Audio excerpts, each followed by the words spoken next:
Reporter ടിവിക്കും കേന്ദ്ര സഹമന്ത്രി സുരേഷ് ഗോപിക്കും നന്ദി പറഞ്ഞ് മരുന്നുകളുടെ പാർശ്വഫലം കൊണ്ട് അപൂർവ രോഗം പിടിപെട്ട നിഹാനയുടെ കുടുംബം. കൊല്ലത്തെ 9 വയസ്സുകാരിയുടെ ദുരവസ്ഥ റിപ്പോർട്ടർ വാർത്തയാക്കിയതിന് പിന്നാലെ കേന്ദ്ര സഹമന്ത്രി സുരേഷ് ഗോപി കുട്ടിയുടെ ചികിത്സാ ചെലവും സംവിധാനങ്ങളും ഏറ്റെടുക്കുകയായിരുന്നു. പറഞ്ഞറിയിക്കാൻ പറ്റാത്ത സന്തോഷമുണ്ടെന്ന് കുട്ടിയുടെ മാതാവ് ബെൻസില പറഞ്ഞു.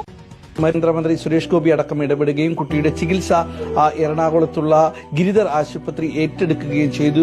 ഇപ്പോൾ നമ്മളോടൊപ്പം കുട്ടിയുടെ മാതാവ് ബെൻസില ചേരുന്നുണ്ട്. സുരേഷ് ഗോപി സാറിനെ ചികിത്സിച്ച ആ ഡോക്ടറെ കൊണ്ട് തന്നെ മോളെ കാര്യങ്ങളെല്ലാം ചെയ്യാന്നുള്ള ഒന്നുകൊണ്ട് പേടിക്കണ്ടെന്ന് പറഞ്ഞു. പിന്നെ അതിനോടൊപ്പം ആരോഗ്യ വകുപ്പിൽ നിന്ന് തന്നെ വിളിച്ചിട്ടുണ്ടായിരുന്നു. പിന്നെ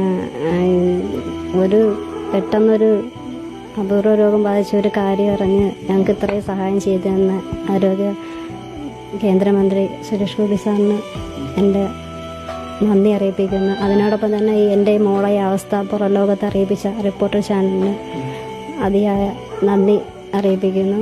പിന്നെ ഇതിപ്പോൾ ഇത്രയും നാളും ലോകം അറിയാതെ കിടന്നതല്ലേ, ഇപ്പം മനസ്സിനൊരു സന്തോഷം ഉണ്ടായി. കാരണം നമുക്ക് ചികിത്സ കിട്ടുമല്ലോ എന്നുള്ള പൈസ ഇല്ലാത്തതിനെ കൊണ്ടുള്ള ഒരു ബുദ്ധിമുട്ടും വിഷമവും ഒക്കെ ഉണ്ടായിരുന്നു.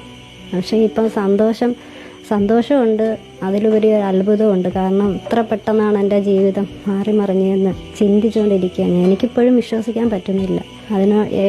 എത്ര പറഞ്ഞാലും മതിയാകത്തില്ല റിപ്പോർട്ടർ ചാനലുകാർ.